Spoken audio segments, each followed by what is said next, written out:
Stampers, and welcome to Laura's Stamp Pad. Today I wanted to show you a quick tutorial on how to re-ink your stamp pads. So once you've been stamping with a color for a long time and you start noticing that the color's kind of coming out a little foggy in certain spots, or sometimes you'll notice that the ink pad kind of changes colors a little bit, I wanted to use this one because you see how it's really dark down here, but then it's lighter in some of the other areas. That means that there's more ink in those spots than there is in, say, this side, for example. I'm sure if you're anything like me, when you stamp, then you tend to go back to the same spot every single time whenever you go to stamp. You don't always use the edges, you're always going right in the middle, or you're always going on one corner because it's the closest to you, or whatever it might be. So you tend to use more ink from a certain spot of the ink pad. So there's a couple different ways that you could do this.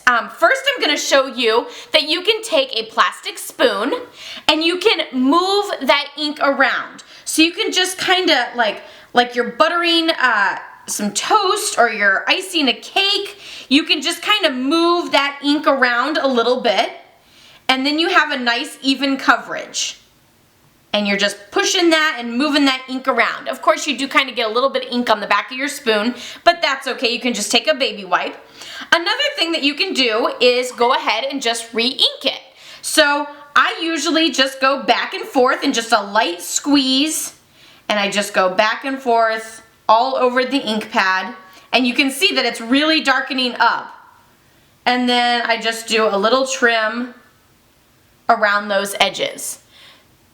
And so you can see that it's all lined up and everything. And again, you can leave it like that. I tend to do it a lot just because I'm quickly ready to use it for a project. Or you can always take your spoon and kind of even out and smear those lines in just a little bit. So now you can see it's a little bit more even. You can still see some of those dark spots, and that's okay, but you can see it's a little bit more even now.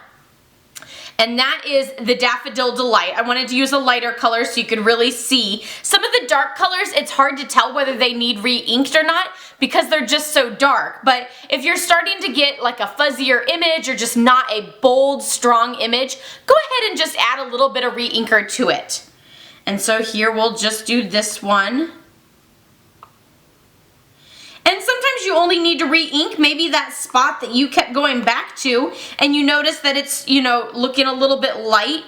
You can either start using the other side of the ink pad and rotate it around, or you can just add a little bit of ink refill to that spot there. And you might notice, like right now, you can see it's a little bit pooled there on the corner. It's kind of shiny. There, you can really see it right there. And that's okay. You can either just take your stamp or the stamp that you're using and just kind of smear it in, or again, you can always take your plastic spoon and smear that in, or sometimes, I might just rotate it a little bit and just let it start to soak in down in the spots that it's needed. But that's okay. You don't have to worry about it being too juicy or anything like that. I mean, it is pretty juicy right there, but you'll still be fine with your stamping. Of course, once you do re-ink your stamps, be very, very gentle whenever you stamp. You definitely don't want to smash your stamp into the ink pad because then it'll just bubble up and just squeeze the re-inker just all over the place and you'll have a nice inky mess. So just a light, fine tap, tap, tap on the ink pad and then stamp it on your project. And maybe the first stamp that you use on a freshly re-inked ink pad, you might want to stamp on a piece of scrap paper just so that you know what it looks like and in case there's any bubbles or something that sometimes do occur. So that is how you re-ink some of your ink pads, and again, the little re-inkers, they do come separately, so you purchase the ink pad and then of course the re-inker. I'll leave some links down below about other ways that you can use your re-inkers for other projects as well.